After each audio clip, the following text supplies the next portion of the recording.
From EWTN, the Global Catholic Network, this is EWTN News Nightly.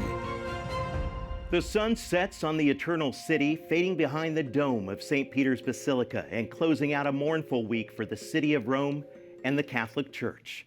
On Monday, we learned that Pope Francis had passed away. Then the papal apartment in the Casa Santa Marta, where the Holy Father lived during his pontificate, was sealed.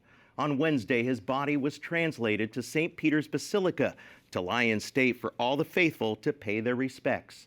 And this evening, a silk veil was placed over the face of the Holy Father, and his casket was sealed as the Church prepares to bury its Supreme Pontiff. Thank you for joining us, everyone. I'm Eric Rosales. The funeral mass for Pope Francis will be held in St. Peter's Square tomorrow morning. Hundreds of thousands of people are expected to attend the ceremony, which will conclude with the transfer of the coffin to the Basilica of St. Mary Major, where the burial will take place. EWTN Vatican journalist Valentina Di Donato is in Rome with the latest. For 2 nights in a row, the doors of St. Peter's Basilica have stayed open all night for pilgrims to say goodbye to Pope Francis. Since Wednesday, over 100,000 people have filed past the altar of the confession to catch a last glimpse of the Holy Father. Coming from near and far, some even waiting through the night. It was immense. We had to redo the line twice, but it was all worth it. We did the whole path from St. Peter's, and we were able to see the Pope's coffin from up close, really from so close.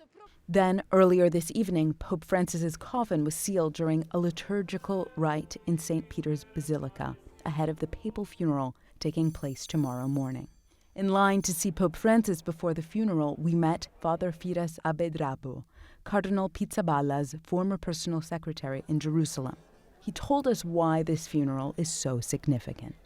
It'll be special, I think, because it comes in a moment where there's a lot of youth coming to Rome, and he's a pope who paid, like all the popes, previous pope, but he personally he was so close to the youth. He cared about them also, and some people would even say he probably organized even his death to be in this moment. I hear the bishop saying that. I don't know if this is right, but at least it's a wonderful, providential, I think, coincidence. One of the thousands of people of all generations from around the globe was Jeris from Jerusalem, who explained that he was not surprised at the turnout. Actually, it doesn't surprise me because the Pope, by only seeing him, we saw that he was humble, he was respectful, and other stuff. So it's no surprise actually. He deserved to be respected and also to rest in peace in heaven. Hundreds of thousands of faithful are expected to attend Pope Francis's funeral in St. Peter's Square tomorrow morning. Among them, Catholic officials, heads of state, and world leaders. U.S. President Donald Trump, Ukrainian President Zelensky, Prince William of the United Kingdom, and French President Emmanuel Macron are among the leaders that will be in attendance. It will be packed, but that's okay. He opened the doors for the Jubilee, so he's welcoming all the people that have come to see him. Then whoever will be the next Pope will officially close the Jubilee. It will be full of grace, full of grace. It will be a beautiful day. It will all go well, because when a person is good, things go well, with grace. This Pope is another John Paul II. He drew more young people, while this Pope, the poor, the most humble. And once the funeral mass has finished, Pope Francis's coffin will be taken in procession to St. Mary Major, where he will be buried. The Vatican has announced that people will be able to visit the tomb in the Basilica from Sunday morning. That evening, cardinals will visit the Basilica, entering through the Holy Door to visit the Salus Populi Romani icon, dear to Pope Francis, and pray Vespers together, according to the Cardinal Rolandis Macricas, the coadjutor archpriest of the Basilica. In an interview with EWTN, Cardinal Timothy Dolan, Archbishop of New York and voting cardinal in the conclave, emphasized that what the Church needs right now is trust in God's care for his people.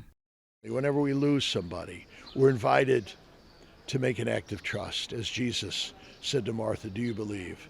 And so the church is being invited to make an act of trust. Jesus, I trust in thee. We got Divine Mercy Sunday coming up. Jesus, I trust in thee. We'll miss Francis. We wonder who can take his place. Lord, you're the one in charge, okay? The Pope's only kind of your deputy here on earth. So Jesus, we trust in thee. You've never let us down before. You ain't about to now. In Rome, Valentina Di Donato, EWTN News Nightly. Also today, the Cardinals currently in Rome held their final general congregation of the week. They gathered this morning to review the protocol for tomorrow's funeral. You remember the Cardinals gathered during this transition period in order to keep church operations running smoothly. They will resume their meetings on Monday.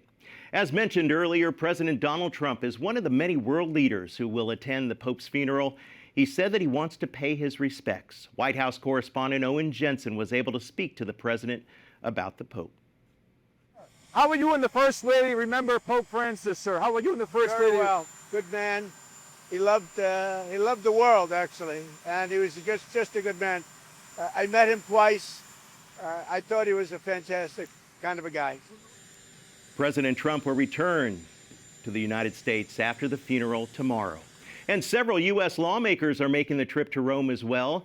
Catholic Senator Eric Schmidt of Missouri is leading a bipartisan delegation with Senators Mike Rounds, Dick Durbin, and Susan Collins. House Majority Leader Steve Scalise, the highest-ranking Catholic in the House, is leading a bipartisan delegation of his own. In his statement, the Republican from Louisiana said in part, quote, "The Holy Father humbly devoted his life in service to the church, and he was dedicated to spreading the gospel of the Lord to the world. I'm honored to represent the House in paying our respects and praying for the soul of Pope Francis." The Pope's impact on the Catholic Church around the world has been profound. Shortly, we'll look at the great impact he's had in Africa. But first, we'll look at how he's being remembered right here in America. We are joined with the Archbishop Paul Coakley, the Archbishop of Oklahoma City. Your Excellency, I just want to say thank you so much for joining us. First, I want to get your reaction to the passing of Pope Francis. And online, you shared a moving photo of both of you laughing. That was the first time I met Pope Francis. He was newly installed as our Holy Father, and it was my first visit. It was during a general audience, and they presented me to him, or I was presented to him, and I was a little self-conscious, knowing that he didn't speak English very well, or at least that was the reputation. So I was practicing my my best Spanish, and I had it all rehearsed in my mind what I would say when I stood in his presence. So I said, "Holy Father, my name is Paul Coakley. I'm the Archbishop of Oklahoma City, and I want to offer you the prayers and greetings of the people of Oklahoma." And he looked at me, and his face brightened, and a big smile on his face. He said, "Oh, you speak Spanish?" And he said, "I'm looking for somebody for Madrid." Oh, my goodness. So we both, I don't know if he was making fun of my poor Spanish, but we both got a big laugh out of it. I mean, literally a belly laugh. It was a charming moment, and the photographers were there to capture the moment. So, yeah, precious memory.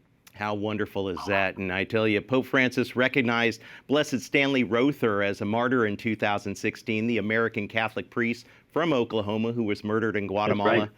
Now, this is a personal story for you and the people of Oklahoma. He was very familiar. You know, I started to remind him who Blessed Stanley was, and he said, "Oh, I know Blessed Stanley," and he was very familiar.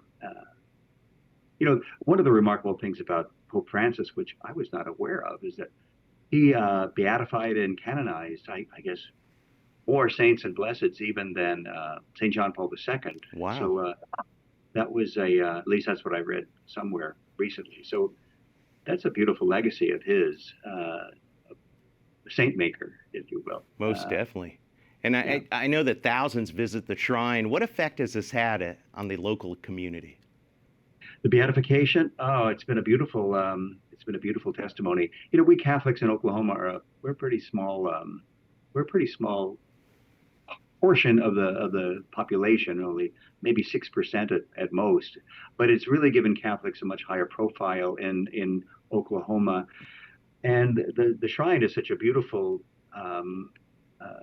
testament to a life of holiness and a life well lived and a life of pastoral service and martyrdom that it's attracted people from near and far. We're almost out of time here, but wanted to get your thoughts on the legacy of Pope Francis here in the United States. Tell me about your thoughts on that. Well, I think his initiatives will take time to really sort themselves out and be judged by history. But I think his perhaps most effective legacy may be just the life that he lived, his pastoral style, his humility, his simplicity. He was attractive to people, not only Catholics, but perhaps especially non-Catholics, people who are unfamiliar with the church and who had maybe certain preconceptions about what Catholics looked like. They were drawn to Pope Francis, and I think that's a great evangelizing impetus, I think, that he's left us. Archbishop Paul Coakley, thank you so much for joining us. The Archbishop of Oklahoma City, thanks again. Thank you. God bless you. When Pope Francis visited the U.S. in 2015, he made a surprise visit to an order of religious sisters who help the elderly and the sick. Sister Constance Veit from the Little Sisters of the Poor shared with EWTN's Montse Alvarado her memories from that day. It was very exciting, and yet it was also quite calm. He came to us after the Mass of Canonization. We had to stay home and watch the Mass on TV so that we would be in place when he came. So he arrived, and the whole meeting took place with just the sisters. He requested to see us by ourselves in the back half of our chapel. He went around and greeted each sister individually, and so we could say whatever we wanted to him. And I had rehearsed all afternoon. We only knew that morning that he was coming, but I rehearsed because I wanted to thank him for the attention that he gives to the elderly.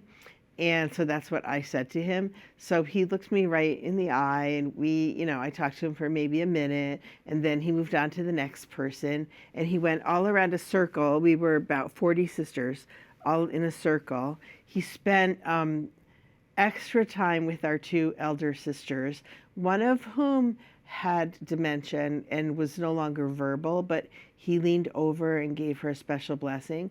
The other one was a centenarian from Colombia. So they spoke in Spanish, and I'm not sure what they said because I don't speak Spanish, but they seemed to be enjoying one another's company. And then he encouraged us in our ministry, saying how important the ministry with elders is. And then we said a Hail Mary together. And then it was over before we knew it. But it wasn't like once he got inside of our chapel, it wasn't rushed. He was very calm, and he looked at each person and took his time with each person. So I would say the whole thing was over in 20 minutes, but it was just a great encouragement for us. About a fifth of the global Catholic population is in Africa. The Vatican says that over the past year, 7 million Africans have converted to Catholicism, and Pope Francis did a great deal to raise the profile of that part of the world.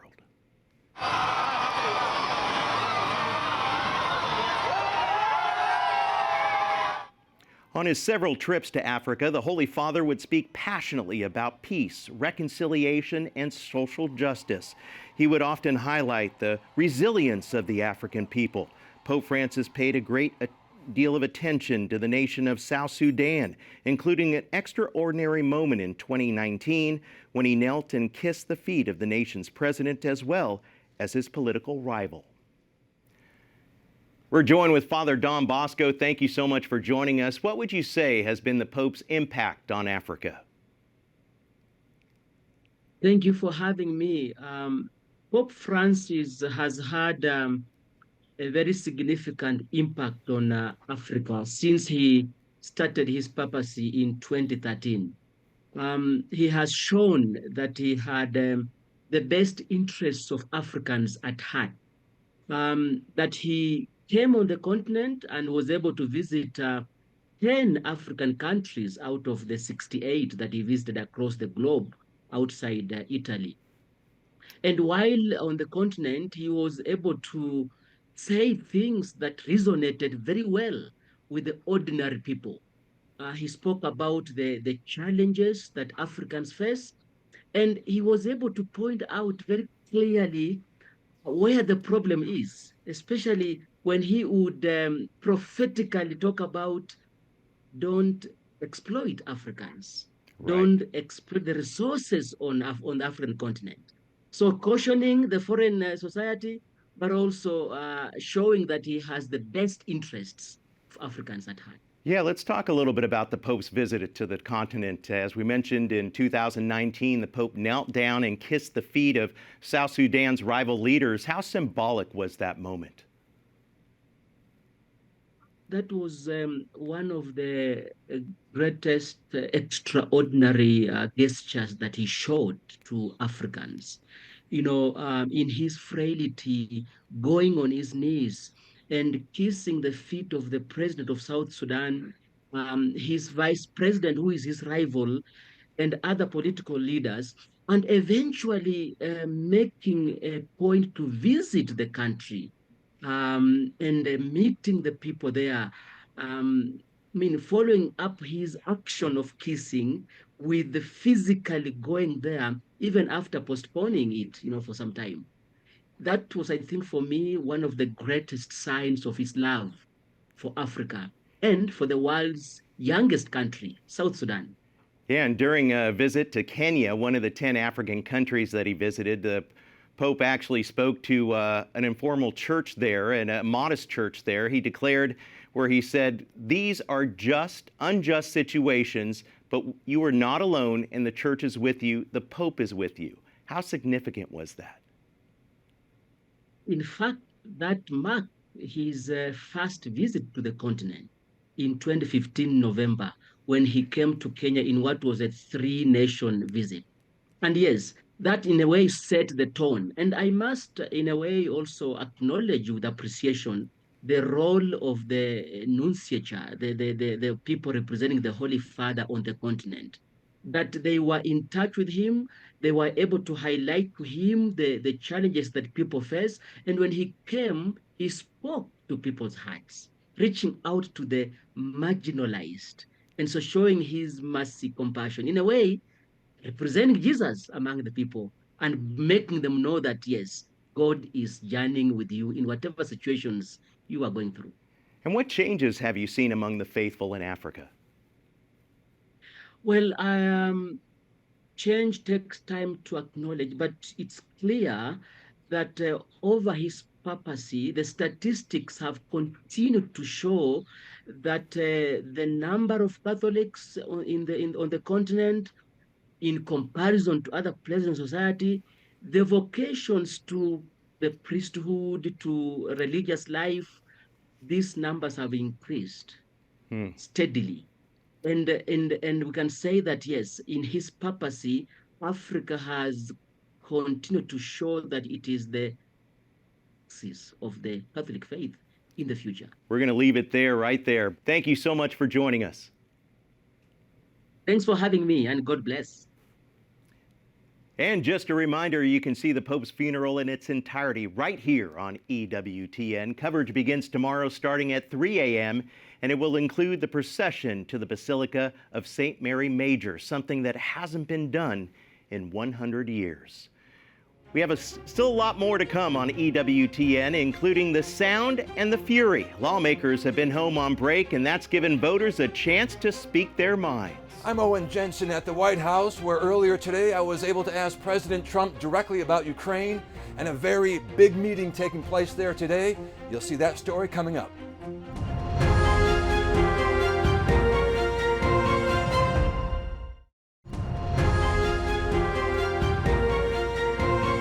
Welcome back. President Donald Trump considers another concession with the Kremlin as he tries to end the war in Ukraine. The president says the region of Crimea will stay with Russia. This comes as the president's special envoy traveled to Moscow to further the peace talks. White House correspondent Owen Jensen questioned the president this morning before he left. Eric, President Trump had a lot to say when he answered my question. He made it clear he wants to save lives and end that war. U.S. Special Envoy Steve Witkoff meets with Russian President Vladimir Putin in Moscow. How are you, Mr. President? Fine, just fine, thank you. This marks their fourth meeting since February, as the U.S. seeks a peace plan for Ukraine. I asked President Donald Trump for an update on the high-profile diplomatic mission. The Witkoff-Putin meeting, any updates on the Witkoff-Putin meeting, sir, the meeting right now? What do you hope to see transpire? They're meeting with Putin right now as we speak, and we have a lot of things going on, and I think in the end we're going to end up with a lot of good deals, including tariff deals and trade deals. We're going to make our country rich, but we're going to try and get out of war so that we can save 5,000 people a week. And that's what my aim is. I want to save 5,000 young men. They happen to be mostly Ukrainian, Russian. 5,000 young Ukrainian and Russian men. And that's a big honor if I can do it. I think we're pretty close. My question to President Trump comes after Russia launched another round of fiery attacks against Ukraine. This was the most terrifying night I have experienced. A member of the Ukrainian parliament witnessed Thursday's attack against Kyiv. She's concerned if the U.S. lifts sanctions against Russia, then Russia could build up its military and attack again. As a mother, there is one thing I'm scared more than living through this terror right now. I'm very much scared that in a couple of years, when my son is old enough to serve, he will be called to serve again because Russia will have military capacity to attack us again in a couple of years. Meanwhile, deadly blast. Russia's top criminal investigation agency says a senior military officer was killed today by a car bomb just outside Moscow. The second attack on a top Russian military officer in 4 months. Some European leaders accuse Putin of dragging his feet in the negotiations, and President Trump today urging Ukraine's Volodymyr Zelensky to immediately sign the papers on that rare earths deal. At the White House, Owen Jensen, EWTN News Nightly. Thank you so much, Owen. Well, this week ends Congress's longest break from Washington since Donald Trump re-entered the White House. For most lawmakers, that meant more time with constituents, and for some, aggressive questioning at town halls. At Congresswoman Marjorie Taylor Greene of Georgia's town hall last week, despite her staff checking visitors' identification at the door to make sure that they lived in her district, police escorted out a half a dozen people for disrupting the meeting. 2 were tased and 3 arrested. She used that as a springboard to go after Democrats. The Democrats have been rioting. They are the party of violence. They are the party that... Go. Some Republican leaders have said publicly that Democrats are targeting these town halls to cause disruption. Democrats say that's not the case. In another town hall, Congressman Byron Donalds of Florida was engaging with the audience and not dismissing the concerns some constituents had about DOGE. What oversights are you imposing on Elon Musk and DOGE? Rick Groschen. Okay. What they are examining right now is inefficiency in the federal system. This is something that President Obama wanted to do with President Obama was president. And on DEI? If your whole belief is not possible without a 3-letter word in every training manual, and I'm sorry, we don't agree. And Senator Chuck Grassley of Iowa got an earful during his town hall about deportation of Abrego Garcia. We have a due process, and it was not followed. And the Supreme Court ruled that he needed to come back. Okay. So Trump said, nope, I'm not going to do that. So why do we even have a Supreme Court if they're not going to follow the ruling of the Supreme Court? It's not just Republicans being held accountable. Washington State Democrat Congresswoman Marie Gluesenkamp-Perez received an earful for supporting the House-passed SAVED Act, which requires proof of citizenship to register to vote. Some even suggested she was bought. Only U.S. citizens should be determining the outcome of American elections. And any idea that I am standing to disenfranchise people is patently false. The first bill I introduced in this Congress. And both the House and the Senate will be back next week. Lawmakers on committees will be putting together the spending levels and policy details of President Trump's agenda. Republicans hope to pass the so-called Big Beautiful Bill and send it to the president's desk by Memorial Day. But that may be a tall task. Well, up next on EWTN News Nightly, honoring Pope Francis, we take a look back at some of the sights and sounds around Rome and the world this week following the death of the Holy Father.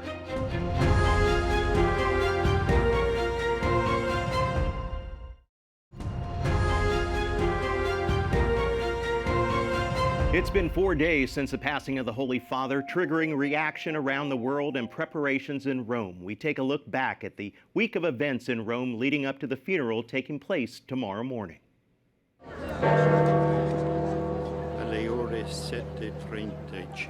At 7:35 this morning, the Bishop of Rome, Francis, returned to the house of the Father.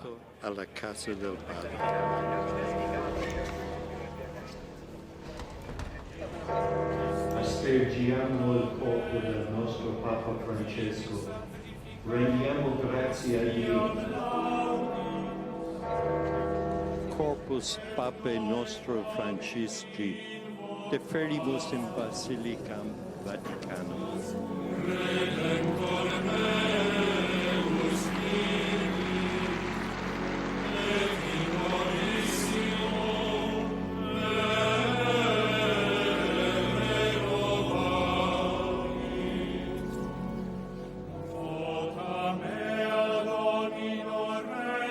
Per i popoli di tutte le nazioni, perché nel rispetto della giustizia formino una sola famiglia nella pace e siano uniti da sentimenti fraterni. Requiescat in pace.